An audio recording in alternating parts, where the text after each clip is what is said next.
turunlah ke bumi sebagian terhadap sebagian yang lain di antara kalian adalah musuh. Di sini menunjukkan bahwasanya langit berada di atas surga berada di atas langit, dan Allah menurunkan Adam dari surga tersebut. Dan aqidah ahli sunnah wal jamaah, surga yang akan dimasuki oleh kaum mukminin di hari kiamat kelak adalah surga yang dulu Nabi Adam dikeluarkan darinya. Surga yang kelak akan dimasuki oleh orang-orang beriman adalah surga yang dahulu Nabi Adam dikeluarkan darinya. Ketika Nabi Adam alaihissalam telah melakukan satu dosa ini, dengan sebab tersebut diusir dari surga dan ditempatkan di muka bumi, Adam alaihissalam diturunkan. Sebagian ahli tafsir menyebutkan antara Adam dan Hawa diturunkan di tempat yang berbeda. Sebagian menyebutkan Adam diturunkan di negeri India, sementara Hawa di Jeddah. Sebagian yang lain menyebutkan bahwasanya sebagaimana disebutkan dari sebagian tabi'in, Nabi Adam diturunkan di Bukit Sofa, sementara istrinya Hawa diturunkan di Bukit Marwa. Dan ada lagi yang menyebutkan daerah-daerah yang lain. Namun kita memiliki kaidah di dalam tafsir yang berkaitan dengan kisah-kisah seperti ini. Sesuatu yang tidak ada konsekuensi hukum padanya, maka tidak terlalu penting bagi kita untuk membahasnya secara detail. Karena tidak ada konsekuensi hukum di mana Nabi Adam diturunkan, dan kapan atau di mana antara Adam dan Hawa bertemu setelah diturunkan di muka bumi secara terpisah. Sebagian ahli tafsir menyebutkan di Arafah, sehingga disebut dengan nama Arafah, yang artinya mengenal atau mengetahui. Disitulah mereka saling bertemu. Tapi kembali kita tekankan di dalam kaidah tafsir, apabila sesuatu baik itu berkaitan dengan nama rawi atau nama tempat atau apapun itu yang tidak ada konsekuensi hukum di baliknya, maka kita jangan terlalu menghabiskan waktu untuk hal-hal tersebut. Kita harus lebih memilih perkara yang lebih prioritas, baik itu berkaitan dengan amalan atau hal-hal yang menambah ketakwaan kita kepada Allah Subhanahu wa ta'ala. Baik, setelah Adam alaihissalam diturunkan di muka bumi ini, Jibril alaihissalam, sebagaimana yang disebutkan Ibnu Katsir dalam kitabnya Al-Bidayah wan Nihayah, yang merupakan kitab rujukan kita dalam pelajaran ini, Jibril alaihissalam membawakan Nabi Adam beberapa biji dari surga. Biji yang dimaksud di sini seperti jenis biji-bijian beras, gandum dan semisalnya. Lalu Jibril alaihissalam mengajarkan kepada Nabi Adam untuk menanam bijian ini, kemudian memanennya, kemudian menumbuknya, lalu menjadikannya tepung, lalu terakhir membuatnya sebagai roti untuk bisa dimakan. Dan subhanallahil azim, kata Ibnu Katsir rahimahullah di dalam tafsirnya dan juga di dalam kitab Al-Bidayah wan Nihayah, inilah makna tafsir dari firman Allah Subhanahu wa ta'ala, fala yukhrijannakuma minal jannati fatashqa. Ketika Allah menempatkan Adam dan Hawa di dalam surga, Allah berwasiat kepada mereka berdua, wahai Adam, wahai Hawa, ini adalah iblis, musuh kalian. Fala yukhrijannakuma minal jannati fatashqa. Janganlah iblis ini mengeluarkan kalian berdua dari surga, niscaya kalian akan tersiksa dan sengsara. Ternyata kata Ibnu Katsir, bentuk kesengsaraannya tersebut kalau dibandingkan dengan kehidupan di surga adalah di dunia. Ketika Adam ingin makan, dia harus menanam dulu, kemudian menantikan masa panen, merawat tanaman tersebut. Setelah panen masih harus menumbuknya untuk dijadikan tepung, barulah bisa dijadikan roti. Setelah itu dia makan. Ini kalau dibandingkan dengan surga adalah kesengsaraan. Kenapa? Karena di surga, wa fiha ma tashtahihil anfus wa taladzul a'yun. Kata Allah, Di dalam surga itu apa saja yang diinginkan oleh setiap manusia, oleh jiwa manusia, langsung ada di hadapannya. Jadi senikmat apapun kesenangan yang didapatkan, sebanyak apapun harta yang dikumpulkan seseorang di dunia ini, kalau dibandingkan di surga, dia masih sengsara. Kalau dia ingin makan, dia masih harus berusaha. Kalau dia bukan seorang petani, dia bukan seorang nelayan, maka dia harus bekerja pada sektor-sektor yang lain untuk mendapatkan uang, kemudian membelinya dari petani atau nelayan. Masih sengsara kalau dibandingkan dengan kehidupan di surga. Semoga Allah mengembalikan kita semua di kampung halaman kita tersebut.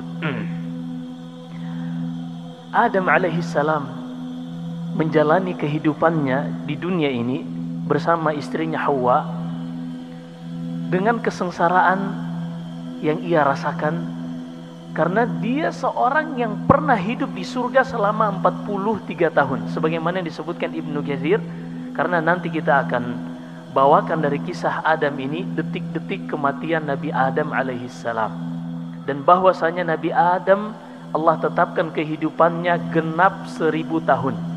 43 tahun ia habiskan di surga, selebihnya di dunia. Selama 43 tahun ini dia hidup penuh dengan kenikmatan. Kata Allah Subhanahu wa taala dalam hadits qudsi, "A'dadtu li'ibadi ma la 'ainun ra'at wa la udhunun sami'at wa la khatara 'ala qalbi bashar." Aku telah sediakan bagi hamba-hambaku di surga kesenangan yang tidak pernah dilihat oleh mata manusia, tidak pernah didengar oleh telinga manusia, dan tidak pernah terbesit tidak sedikit pun di dalam hati manusia. Karena sehebat apapun, senikmat apapun yang kita rasakan dari kehidupan dunia ini, maka tidak ada apa-apanya dengan kehidupan di surga. Adam alaihissalam yang sejak diciptakan oleh Allah Subhanahu wa taala ditempatkan di dalam kehidupan surga yang nikmat seperti ini, sehingga membentuk mindset Adam seorang yang penuh dengan kenikmatan. Tatkala diturunkan di bumi, dia masih terngiang-ngiang kenangan waktu hidup di surga. Nasallahu salam wal afiyah. Hingga akhirnya kesengsaraan tersebut bekerja sehari-hari bagi Nabi Adam adalah sesuatu yang sangat menyiksa, karena dia pernah merasakan kehidupan di surga. Seorang yang terlahir sejak lahir sudah mewarisi kekayaan orang tuanya yang melimpah, kemudian dia tiba-tiba bangkrut, ini menjalani kehidupannya sebagai orang yang susah lebih berat dibanding orang yang memang sejak lahir sudah susah. Wal waqi' syahidun lidzalik. Baik. Hingga akhirnya Nabi Adam alaihissalam dianugerahi oleh Allah Subhanahu wa taala anak dari istrinya Hawa. Ketika itu manusia hanya ada 2 di muka bumi ini. Ayah kita Adam dan ibu kita Hawa. Dan Allah Subhanahu wa taala sebagaimana yang disebutkan Ibnu Jarir, Ibnu Ishaq dan lainnya dari ahli sirah wa tafsir, bahwasanya tidaklah ada yang lahir dari anak Nabi Adam dari istrinya Hawa melainkan lahir dalam keadaan kembar, satu pasang laki-laki dan perempuan. Dan ahli tafsir menyebutkan yang pertama kali lahir diberi nama oleh Adam Qabil, dan saudara kembarannya yang satu rahim atau yang satu apa namanya ya, satu waktu lahir, karena nanti akan kita sebutkan yang lahir pada rahim pertama, kemudian rahim kedua dan seterusnya. Yang satu rahim ini adiknya, adik Qabil yang bernama Qalimah, seorang wanita yang sangat cantik. Lahir, lalu setahun berikutnya Allah berikan anugerah berupa lahirnya seorang anak lagi yang kembar, laki-laki dan perempuan, yang diberi nama oleh Adam alaihissalam Habil,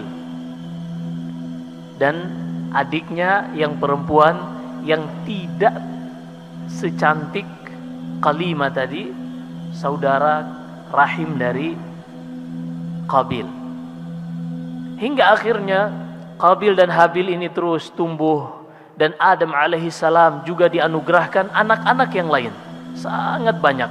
Sebagian ahli tafsir menyebutkan 20 batnan, ada 20 kali kelahiran. Tapi sebagian ahli tafsir yang lain menyebutkan 120 kali kelahiran. 120 kali kelahiran. Di antaranya nanti kita akan sebutkan ada seorang dari anak Nabi Adam yang akan menjadi penerus Nabi Adam yang bernama Syith. Yang bernama Syith. Dan inilah wasiyu abina Adam, yang menjadi wasiat dari ayah kita yang memimpin manusia sepeninggal Nabi Adam setelah usianya genap 1000 tahun. Baik, tapi kita kembali dulu kepada perjalanan di awal-awal kelahiran anak Nabi Adam ini. Setelah Qabil dan Habil terus tumbuh besar, Habil ini memiliki saudara serahim yang tidak terlalu cantik. Sementara Qabil memiliki adik satu rahim yang sangat cantik. Dan syariat pada Nabi Adam, Allah perintahkan untuk menikahkan anak-anaknya. Karena kondisi darurat, tidak ada manusia selain Nabi Adam. Maka Allah perintahkan Nabi Adam ini untuk menikahkan anak-anaknya.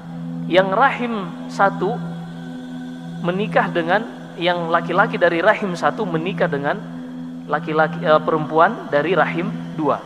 Sebaliknya, laki-laki dari rahim dua menikah dengan perempuan dari rahim satu. Seperti itu, dan ini adalah syariat khusus Nabi Adam karena kondisi yang darurat. Adapun pada umat ini, umat Nabi sallallahu alaihi wasallam dan umat-umat sebelumnya selain umatnya yang hidup pada zaman Nabi Adam, anak-anaknya Nabi Adam diharamkan untuk menikahi, mengumpulkan dalam satu pernikahan seorang wanita dengan adiknya atau kakaknya. Allah berfirman, wa antajma'u bainal ukhtaini illa ma qad salaf. Dan diharamkan bagi kalian untuk menggabungkan dalam satu pernikahan dua wanita yang saling bersaudara. Tidak boleh. Namun ini pengharamannya adalah at-tahrim muaqqat, bukan muabbad. Pengharaman yang sesaat, selama misalnya seorang menikahi seorang wanita yang bernama A, memiliki saudari kandung si B. Si B ini diharamkan bagi laki-laki tersebut selama si A tadi masih berstatus istrinya. Tapi kalau misalnya laki-laki ini sudah mentalak si A, maka boleh baginya untuk menikahi si B. Juga diharamkan bagi seorang laki-laki untuk menggabungkan antara seorang wanita dengan bibinya. Nah, Nabi sallallahu alaihi wasallam an tujma'al mar'atu ma'a khalatiha aw ammatiha qala idzan qata'tum rahimahun. Dilarang untuk menggabungkan dalam satu pernikahan antara seorang wanita dengan bibinya, karena hal tersebut akan membuat mereka sering bertikai dan memutus silaturahim di antara wanita tadi dengan bibinya. Baik. Habil ingin menikahi saudari dari Qabil karena lebih cantik.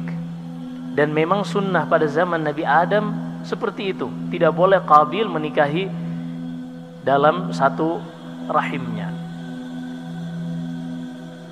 Lalu ia meminta kepada ayahnya Adam dan meminta kepada Qabil, dan Qabil menolak. Qabil tidak mau. Dia mengatakan, ini adalah saudariku, ia lahir bersamaku, aku lebih berhak. Dan ayahnya pun Adam alaihissalam memerintahkan kepada Qabil untuk menikahkan, untuk merelakan adiknya tadi dinikahi oleh Habil. Ia pun tetap menolak. Hingga akhirnya Allah subhanahu wa ta'ala, hingga akhirnya Adam alaihissalam memerintahkan keduanya untuk memberikan persembahan kurban kepada Allah Subhanahu wa taala. Siapa saja yang diterima kurbannya, maka dialah yang paling berhak untuk menikahi Halimah, adik dari Qabil tadi. Qabil sahibu zara'. Disebutkan ahli tafsir, Qabil ini profesinya adalah pertanian. Sementara Habil sahibu zara', profesinya adalah seorang peternak. Lalu Habil memilih dari dombanya yang paling gemuk, yang terbaik untuk dijadikan sebagai kurban. Adapun Qabil, karena memang dia sudah di dalam hatinya mengunci apapun yang terjadi, dia tidak akan merelakannya. Sehingga dia pun ketika berkurban, kurbannya seadanya. Dia pun hanya mengambil dari hasil panennya sesuatu bukan yang terbaik. Bukan yang terbaik. Keduanya pun sudah berjanji pada suatu hari untuk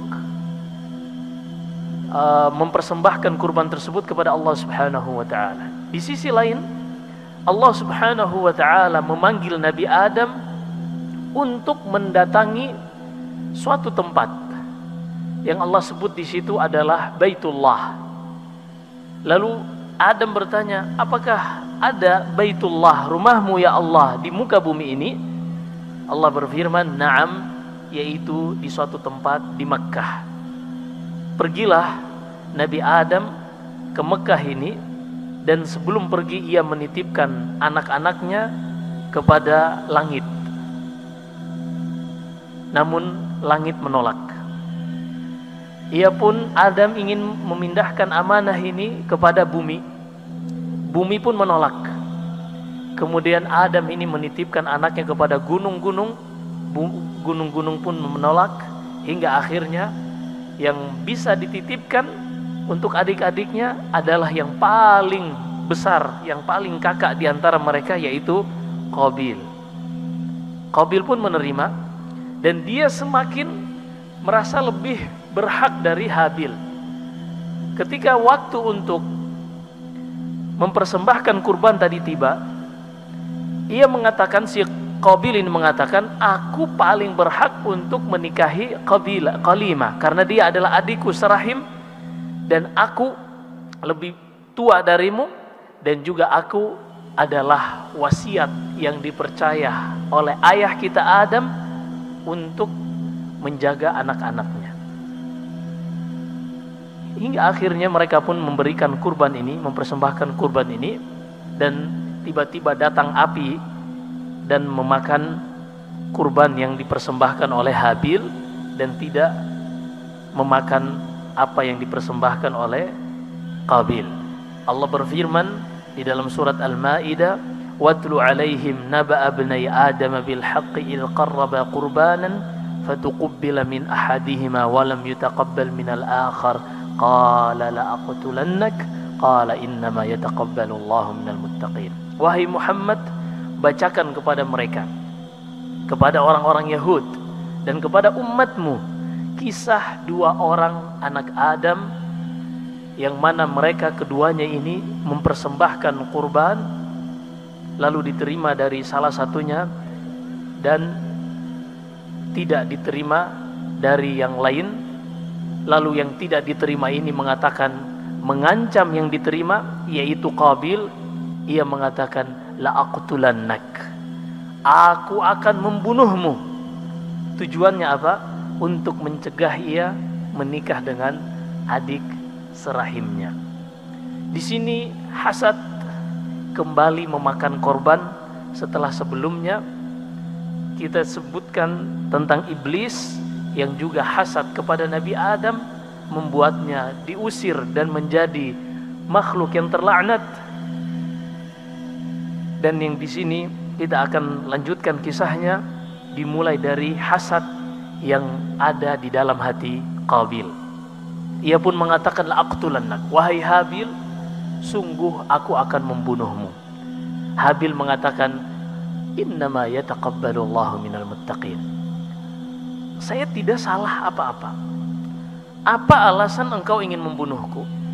Kurbanku telah diterima oleh Allah, dan Allah hanya menerima dari orang-orang yang bertakwa. Semakin emosi.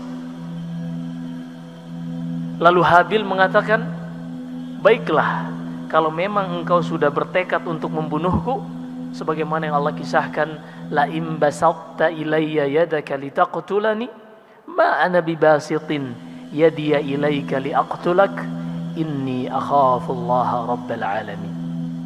Wahai saudaraku Qabil, kalau memang engkau ingin membunuhku, ketahuilah aku lebih kuat darimu. Para ahli tafsir menyebutkan Habil ini walaupun lebih muda usianya, tapi lebih kuat dari kakaknya Qabil. Aku lebih kuat darimu dan bisa untuk membalasmu. Akan tetapi aku tidak akan membalasmu. Aku tidak akan melawanmu. Satu motivasinya, inni akhafullaha rabbal alamin. Karena aku takut kepada Allah Rabbul Alamin. Inilah motivasi yang bisa menghalangi seseorang untuk berhenti dari, inilah motivasi yang bisa membantu seseorang untuk berhenti dari kezaliman. Yaitu tatkala di dalam hatinya tumbuh rasa inni akhafullaha rabbal alamin. Sesungguhnya aku takut kepada Allah, Rabb yang mencipta alam semesta ini. Namun setelah diingatkan dengan hal ini, Qabil tidak bergeming. Emosi yang terbakar di dalam hatinya justru semakin membara. Lalu Habil kembali mengatakan, inni uridu an tabu'a bi ithmi wa ithmika fatakuna min ashabin nar. Saya hanya berharap, kata Habil, bahwasanya nanti engkau akan memikul dosa karena membunuhku dan dosa-dosa yang telah engkau perbuat. Subhanallahil azim. Qabil adalah manusia pertama yang melakukan pembunuhan di muka bumi ini. Dan di dalam Sahihain Nabi sallallahu alaihi wasallam bersabda, la tuqtalu nafsun zulman illa kana 'ala ibni adam al-awwal kiflun min damih atau damiha li'annahu awwal man sanna al-qatl. Tidak ada satupun jiwa yang terbunuh di muka bumi ini melainkan Qabil akan mendapatkan bagian dari dosanya, karena dialah manusia yang pertama kali mengajarkan pembunuhan. Ini berhati-hati. Berhati-hati membuat sesuatu, berkreasi, berinovasi untuk melakukan sesuatu yang bertentangan dengan syariat Allah Subhanahu wa ta'ala. Karena jangan sampai itu adalah kejelekan, seorang akan terus mendapatkan transferan dosa wal'iyadu billah. Akan tetapi belajarlah, terus belajarlah, sehingga kita tahu kaidah-kaidah di dalam agama kita. Dengannya kita berharap bisa mencontohkan kebaikan kepada saudara-saudara kita, sehingga kalaupun kita meninggal, kita masih mendapatkan transferan pahala dari apa yang kita contohkan. Nabi sallallahu alaihi wasallam bersabda di dalam Sahih Muslim dari Abu Hurairah radhiyallahu an, man dalla ala khair falahu ajruhu mithla ujuri man tabi'ah la yanqusu dzalika min ujurihim syai'an. Barang siapa yang menyajarkan, mencontohkan kebaikan, dia akan mendapatkan pahala, dan pahala orang-orang yang mengikuti kebaikan tersebut tanpa mengurangi pahala yang melakukannya sedikit pun. Wa man dalla ala syarrin falahu wizruhu fa alaihi wizruhu wa wizru man amila bih la yanqusu dzalika min auzarihim syai'an. Barang siapa yang menunjukkan kepada kejelekan, maka dia akan mendapatkan dosanya dan dosa orang-orang yang mengikutinya tanpa mengurangi dosa orang-orang yang melakukannya wal'iyadu billah. Baik, akhirnya Qabil yang sudah terbutakan matanya oleh hasad, telinganya telah tertutup dari segala macam bentuk nasihat, ia pun mengambil batu melempari adiknya, dan adiknya pun terjatuh meninggal. Dan dialah manusia yang pertama kali meninggal di muka bumi ini. Ketika melihat adiknya jatuh tersungkur, sudah tidak bergerak, ia bingung apa yang harus ia lakukan. Khawatir nanti ayahnya Adam alaihissalam kembali dari Mekah. Dia bingung karena ketika itu belum pernah ada yang meninggal, belum ada sunnah tata cara yang dilakukan ketika seorang meninggal. Fatawwa'at lahu nafsuhu qatla akhihi faqatalahu fa asbaha minal khasirin. Faba'atsallahu ghuraban yabhathu fil ardi liyuriyahu kaifa yuwari sawata akhi. Akan tetapi Allah yang Maha Rahmat ini tidak akan pernah meninggalkan hamba-hambanya di dalam kesesatan. Mustahil Allah meninggalkan hamba-hambanya di dalam kesesatan. Allah berfirman, inna alaina lal huda wa inna lana lal akhirata wal ula. Allah wajibkan pada dirinya sendiri, dan tidak ada yang mewajibkan bagi Allah siapapun. Allah wajibkan bagi dirinya sendiri untuk memberi hidayah kepada manusia. Wa ma kana Allahu liyudhilla qauman ba'da idh hadahum hatta yatabayyana lahum ma yattaqun. Allah tidak akan pernah menyesatkan suatu kaum setelah Allah beri hidayah kepada mereka sampai mereka mengetahui hal-hal yang dengannya mereka hindari atau hal-hal yang dengannya mereka bertakwa kepada Allah Subhanahu wa ta'ala. Allah pun dengan rahmatnya mengirimkan 2 ekor burung gagak yang saling bertikai berkelahi hingga akhirnya satu membunuh yang lain. Setelah terbunuh yang tadi berhasil membunuhnya, burung gagak yang berhasil membunuh tadi menggali, yabhatsu fil ard, dia pun menggali di tanah. Setelah galian itu dalam, dia pun memasukkan bangkai dari burung gagak yang ia bunuh, lalu ditutup dengan tanah. Lalu Qabil yang menyaksikan hal tersebut, qala ya wailata a'ajaztu an akuna mithla hadzal ghurab fa uwariya sawata akhi. Duhai, apakah aku tidak mampu untuk melakukan seperti burung gagak ini sehingga aku bisa tempatkan jasad saudaraku di dalam tempat yang seharusnya. Perhatikan di sini, di akhir ucapan dari Qabil ini, ia pun bertobat. Artinya muncul penyesalan. Ia mengatakan qala ya wailata. Ini at-tahassur di dalam ilmu balagha, ini at-tahassur, penyesalan. Duhai, betapa menyesalnya aku. Ya wailata a'jaztu an akuna mithla hadzal ghurab. Seharusnya aku bisa melakukan seperti apa yang dilakukan oleh burung gagak ini. Fa uwariya sawata akhi. Perhatikan ucapan yang terakhir ini, sehingga aku bisa sembunyikan, artinya masukkan ke dalam tanah jasad saudaraku.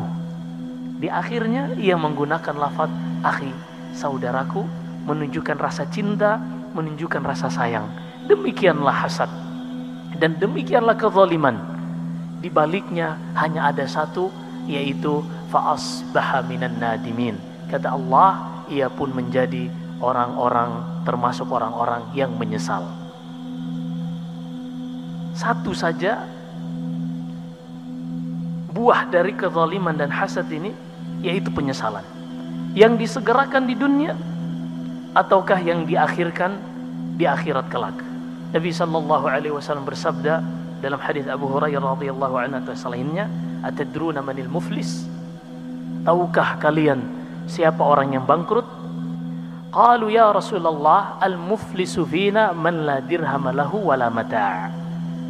Orang bangkrut menurut pengetahuan kami ya Rasulullah adalah orang yang tidak memiliki harta dan tidak memiliki barang dagangan, tidak memiliki benda. Lalu kata Rasulullah sallallahu alaihi wasallam, al-muflisu man jaa yaumal qiyamati. Orang hakikat dari orang yang bangkrut adalah orang yang datang pada hari kiamat kelak membawa pahala puasa, membawa pahala salat, puasa, zakat, sedekah, amalan-amalan yang lain. Akan tetapi waqad daraba hadza wa akala mala hadza wa safaka dama hadza, tapi dahulu semasa hidup di dunia dia pernah menzalimi saudaranya, memukul orang ini, mengambil secara paksa harta orang lain, dan juga menumpahkan darah orang lain, maka diambil pahalanya. Diambil pahalanya. Dan ini tadi yang Allah kisahkan tentang ucapan Habil. Inni uridu an tabu'a bi ismi wa ismik fatakuna min ashabin nar. Ketika orang zalim ini tadi dia datang membawa pahala, maka pahala yang sudah diterima oleh Allah dari amalannya diambil, diberikan kepada orang yang dizalimi. Satu poin yang perlu kita perhatikan di dalam hadis ini, yaitu ketika seorang menzalimi kita, apapun bentuk kezalimannya, maka bersabar. Bersabar. Bersabar. Kenapa? Karena Nabi SAW sebutkan nanti orang yang dizalimi akan diberikan pahala dari orang yang menzalimi. Dan kata Nabi SAW, Ja'a, orang yang zalim ini datang membawa pahala salat, puasa, zakat, dan amalan-amalan lainnya. Perhatikan di sini, amalan-amalan tersebut sudah pasti, yang disebutkan oleh Nabi SAW adalah yang sudah pasti diterima oleh Allah Subhanahu wa Ta'ala. Adapun amalan kita di dunia ini belum tentu diterima oleh Allah Subhanahu wa Ta'ala. Kita melaksanakan salat, belum tentu salat kita diterima oleh Allah Subhanahu wa Ta'ala. Mungkin ada penghalangnya, mungkin syaratnya kurang, sebagaimana Nabi SAW bersabda, rubba musallin ma lahu min salatihi ila ushruha aw tusu'uha aw thumunuha aw subuha aw sudusuha aw khumsuha aw rubu'uha aw thuluthuha aw nisfaha. Sebagian orang salat, dia tidak mendapatkan dari salatnya kecuali 1/10. Ada yang cuma 1/9, 1/8, sampai setengah. Bahkan di dalam hadis Abu Hurairah dalam Sahih Bukhari dan Sahih Muslim, ada seorang sahabat masuk salat di Masjid Nabawi dalam keadaan Nabi SAW sedang ngobrol dengan temannya yang lain, dengan sahabat yang lain. Orang ini selesai salat, langsung datang kepada Nabi SAW mengucapkan salam. Rasulullah membalas salamnya lalu mengatakan, irji' fasalli fa innaka lam tusalli. Kembali, ulangi salatmu karena sebenarnya engkau belum melakukan salat. Hingga akhirnya 3 kali ia mengulangi salatnya, Rasulullah masih mengatakan, ulangi salatmu karena hakikatnya engkau belum mengerjakan salat. Padahal dia sudah salat dari takbiratul ihram sampai salam. Lalu kata orang ini di akhir hadis tersebut, walladzi ba'atsaka bil haqq inni la uhsinu ghairaha fa'allimni. Demi Allah yang mengutusmu dengan kebenaran, sesungguhnya aku tidak bisa melakukan lebih baik dari apa yang telah aku lakukan, maka ajarilah aku. Perhatikan di sini, poin yang ingin kita sampai kepadanya adalah ada sebagian orang salat tapi salatnya tidak ternilai di sisi Allah Subhanahu wa Ta'ala. Ada sebagian orang salat tapi salatnya penuh dengan kekurangan. Dan di dalam riwayat yang lain, Nabi SAW bersabda, awwalu ma yuhasabu bihil abdu yaumal qiyamati min a'malihi as-salah. Yang pertama kali dihisab dari amalan seorang di hari kiamat kelak adalah salatnya. Apabila salatnya baik, maka akan dihisab amalan-amalan yang lainnya. Fa in kana fiha naqs, akan tetapi jika di dalam salatnya semasa ia lakukan di dunia ada kekurangan, qala Allahu li malaikatihi unzuru li 'abdi hal lahu min tatawwu'. Allah berfirman kepada malaikatnya, wahai malaikatku, lihat hambaku ini, apakah dia memiliki salat-salat sunnah selain salat wajib yang telah dia kerjakan. Fa in kana, apabila ada salat sunnah tersebut, maka diambil salat sunnah tadi untuk menyempurnakan salat wajibnya. Kita kembali, berarti terkadang kita salat, bisa saja salat itu tidak sah di mata Allah Subhanahu wa Ta'ala. Bisa saja salat itu penuh dengan kekurangan, sebagaimana hadis-hadis yang kita telah sebutkan. Orang yang zalim tadi, Nabi SAW bersabda, datang membawa pahala solat yang sudah pasti diterima oleh Allah Subhanahu wa Ta'ala, tapi dia zalim. Dan pahala yang sudah pasti diterima ini akan diberikan secara gratis sebagai pengganti kezaliman kepada orang yang dizalimi. Inilah kenapa ketika kita dizalimi, seharusnya kita lebih memilih bersabar. Walaman sabar wa ghafara fa inna dzalika min azmil umur. Di dalam surat Asy-Syura Allah berfirman, barang siapa setelah dizalimi ini dia bersabar, lebih dari itu dia memaafkan, fa inna dzalika min azmil umur. Inilah adalah perkara yang azm, sesuatu yang tidak bisa dilakukan oleh semua orang. Azm, sesuatu yang dipegang kuat, tidak terlepas.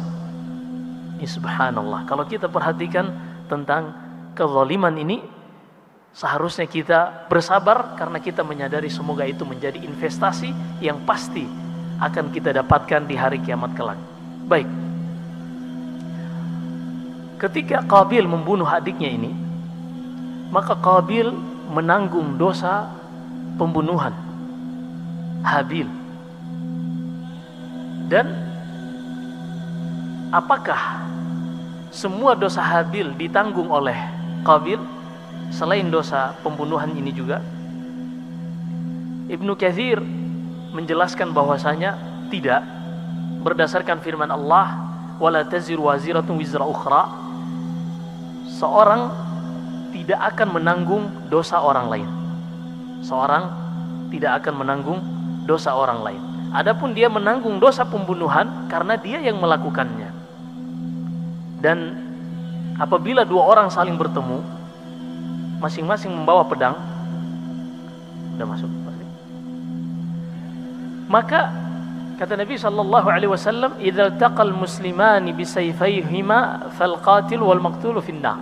Apabila dua orang muslim saling bertemu dengan membawa pedang ataupun alat yang lain yang digunakan untuk membunuh, fal qatil wal maqtul finnar, maka yang membunuh dan yang dibunuh dua-duanya masuk neraka. Sahabat bertanya, ya Rasulullah, hadzal qatil fama balul maqtul? Ya Rasulullah, secara logika kami, kalau yang membunuh wajar dia dimasukkan ke dalam neraka, tapi yang terbunuh, kata Rasulullah, innahu kana harisan liqatli sahibi, karena itu hanya masalah waktu saja. Karena dia yang terbunuh, ketika saling bertemu tadi, dia juga sudah bersemangat untuk membunuh saudaranya. Hanya saja takdir menetapkan dia yang terbunuh.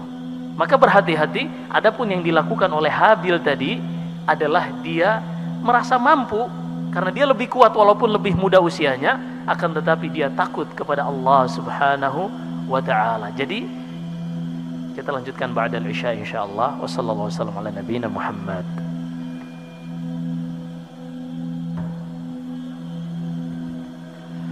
أشهد أن لا إله إلا الله وحده لا شريك له إقرارا به وتوحيدا وأشهد أن محمدا عبده ورسوله صلى الله وسلم وبارك عليه وعلى آله وأصحابه ومن اتبع هدى واقتفى أثره إلى يوم الدين. أما بعد، إخواني وأخواتي حفظكم الله جميعا. Kembali kita lanjutkan sedikit dari kisah Qur'aniyah, kisah-kisah yang Allah Subhanahu wa Ta'ala sebutkan dari Al-Quran. Yang pertama berkaitan dengan Nabi Adam alaihissalam, bagaimana ia dikeluarkan dari surga sehingga harus menjalani kehidupan yang sangat menyengsarakan di muka bumi ini. Allah berfirman menasihatkan kepada anak keturunannya,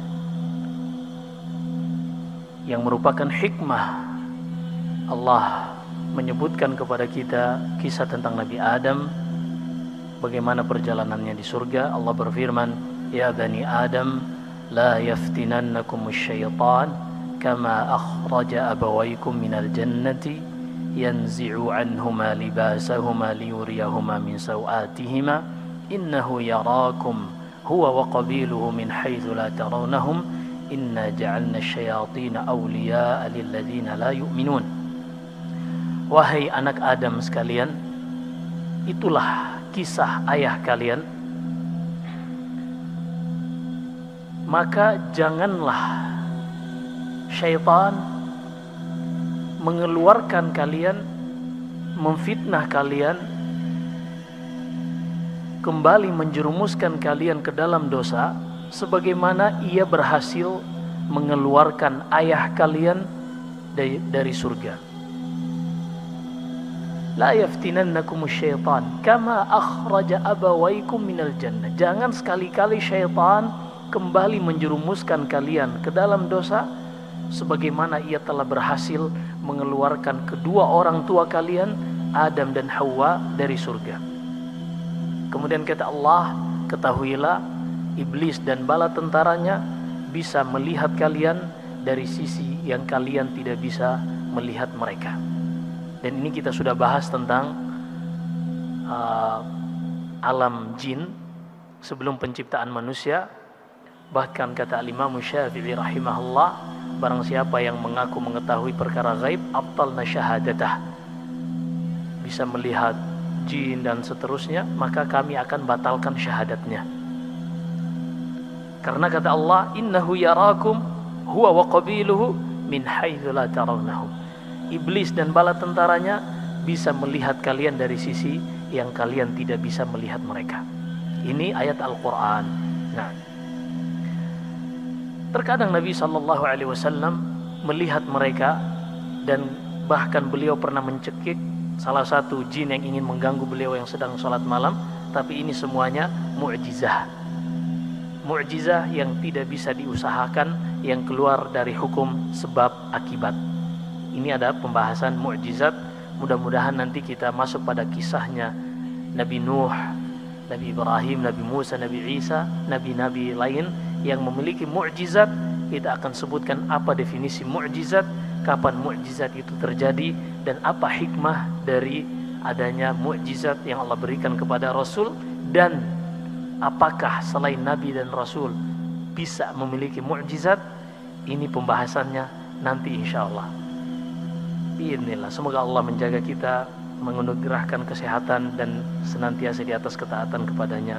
Fa innahu waliyyu dzalika wal qadir alaih. Baik. Adapun tentang hikmah dari penyebutan kisah Qabil dan Habil, kita sudah singgung tadi tentang betapa jeleknya akibat dari hasad. Dan hasad ini menutup mata seseorang dari kebenaran, menutup telinganya dari kebenaran, dan menutup hatinya dari menerima kebenaran.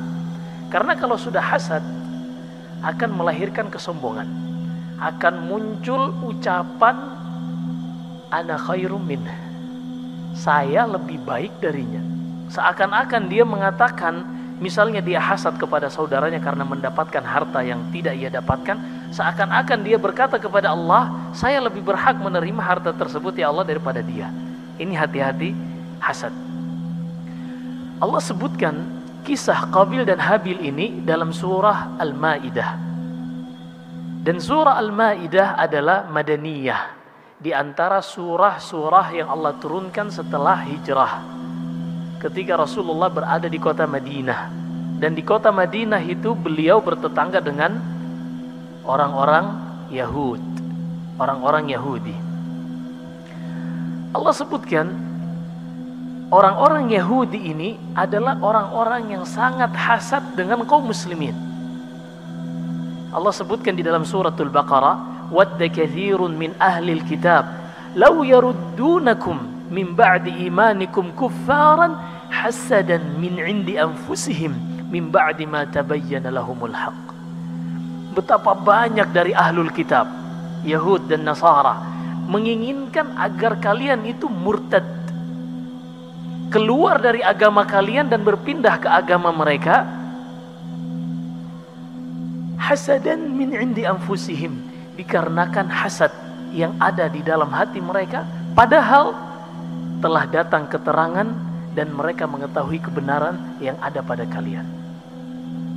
Ini orang-orang Yahud yang Allah turunkan ayat ini di dalam surah Al-Maidah tentang Qabil dan Habil bercerita tentang Yahud untuk mengingatkan kepada mereka, kepada orang-orang Yahud, betapa jeleknya akibat dari hasad ini, dan bahwasanya hasad ini akan menutup mata, menutup telinga, dan menutup hati dari menerima kebenaran.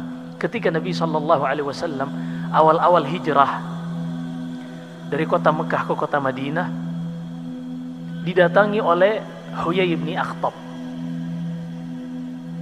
salah seorang ahbar Yahud, ulama dari kalangan Yahud. Nabi SAW hijrah ke kota Madinah tahun berapa? Tahun berapa Hijriah Nabi SAW hijrah dari kota Mekah ke kota Madinah? Hah? Tahun? Tahun berapa, Pak? Siapa yang tahu tahun berapa Rasulullah hijrah dari kota Mekah ke kota Madinah? Ahsan, tahun 1 Hijriah. Iya kan? Karena Umar ketika meletakkan tanggal, beliau mengambil dari awal hijrah beliau. Rasulullah hijrah adalah tanggal 1. Permulaan penanggalan Islam adalah dimulai dari hijrah Nabi SAW. Tidak diambil dari waktu kematian beliau. Kenapa? Tidak diambil dari bulan Rabi'ul Awal.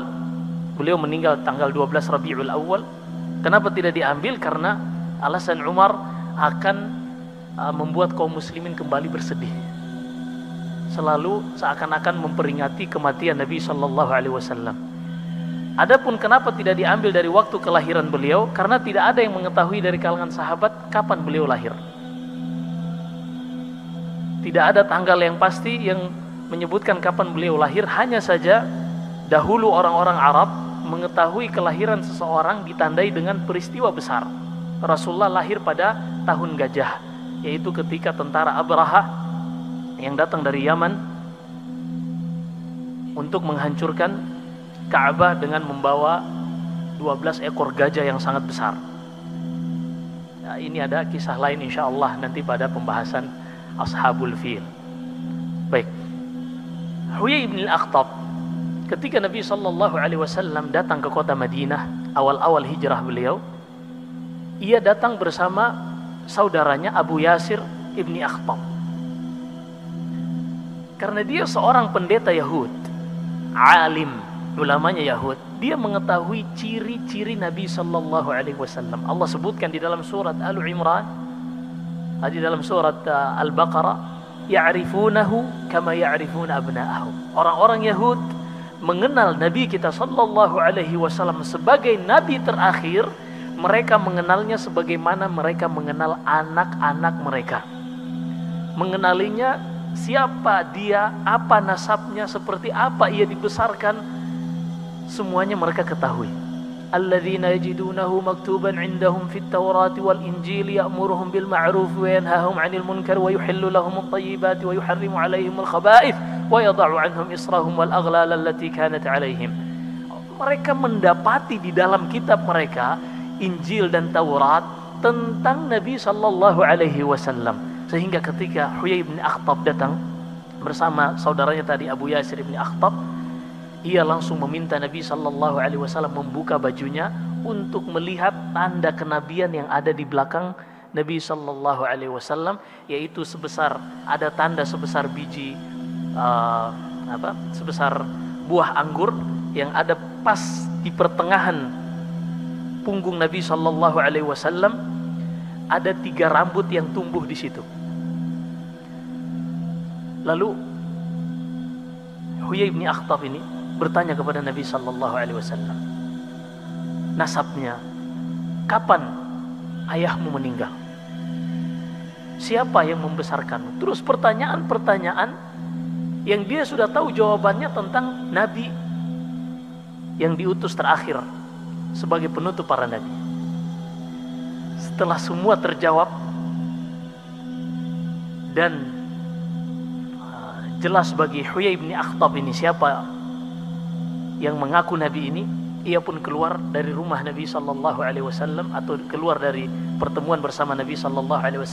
Datang saudaranya tadi, Abu Yasir ibn Akhtab bertanya, bagaimana menurutmu? Karena Abu Yasir ini mengetahui kakaknya adalah seorang alim ulama Yahud. Dia mengatakan, huwa huwa. Ahuwa huwa? Naam, huwa huwa. Huwa huwa ini taukid di dalam bahasa Arab. Apakah benar sudah dia orangnya? Kata Huyai bin Akhtab, naam, huwa huwa. Iya, benar dia orangnya. Diriwayatkan Imam Tirmidzi dalam sunannya. Lalu kata Abu Yasir, lalu apa sikapmu? Kata beliau, memusuhinya selama aku masih hidup.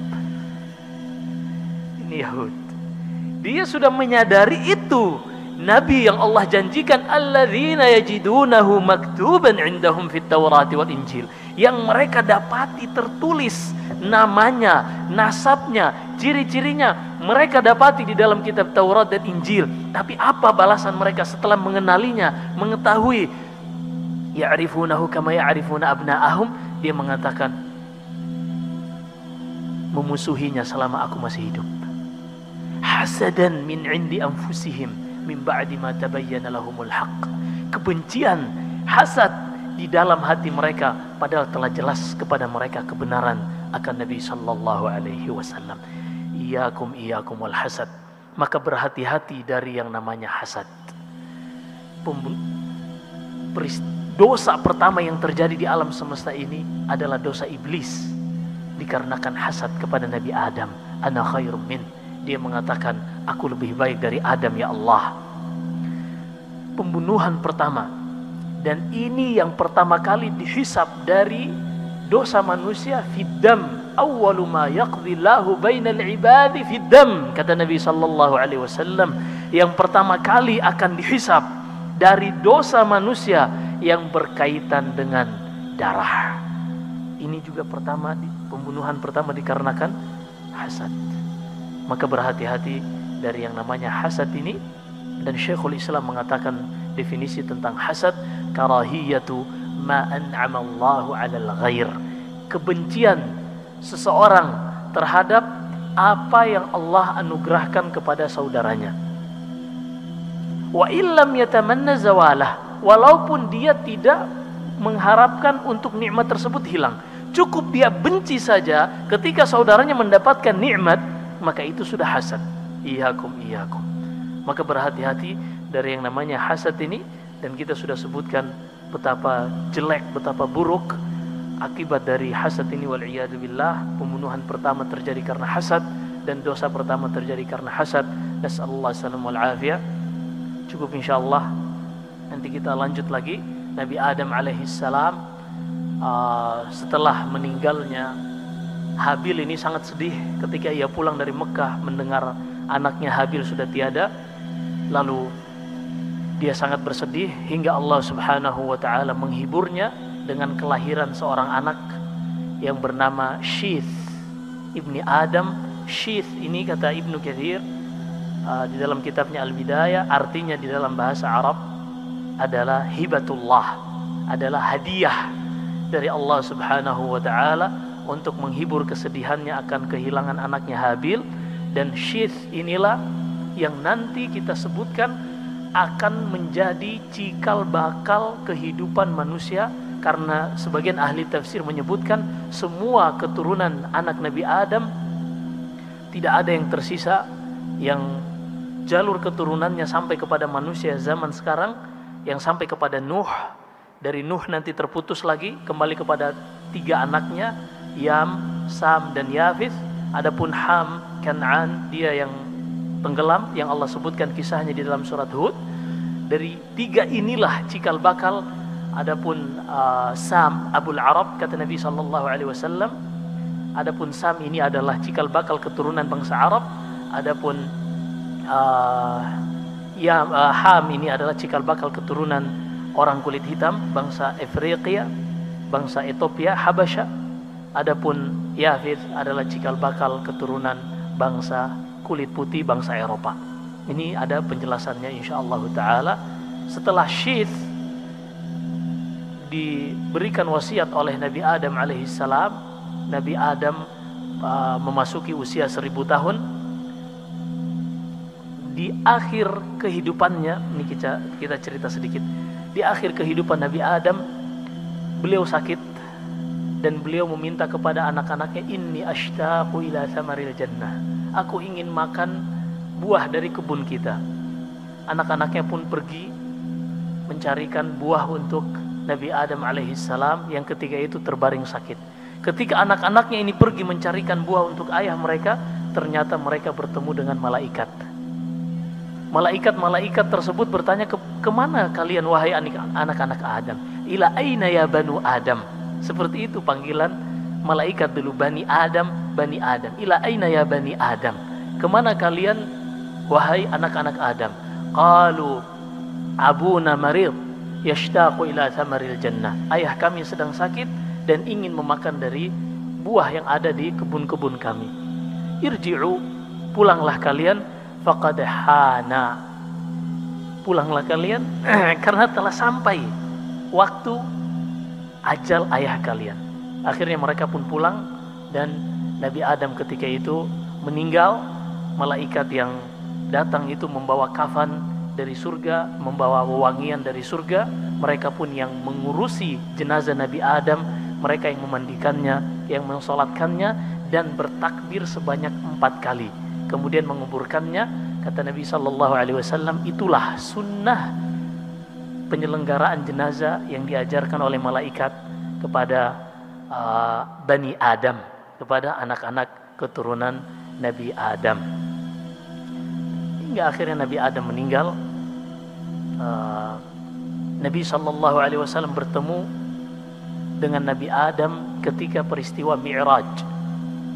Dari Mekah beliau Isra sampai ke Al-Masjidil Aqsa. Dari Masjidil Aqsa beliau Mi'raj. Jadi Isra artinya perjalanan malam. Subhanalladzi asra bi'abdihi lailan minal masjidil haram ilal masjidil aqsa. Ini namanya Isra. Adapun Mi'raj artinya dari araja ya'ruju, naik dari Masjidil Aqsa ke langit. Ketika di langit pertama Nabi kita SAW bertemu dengan ayahnya, ayah kita semua Adam alaihissalam. Lalu kata Adam, marhaban bilibni salih wan nabiy salih. Selamat datang wahai anak yang saleh dan nabi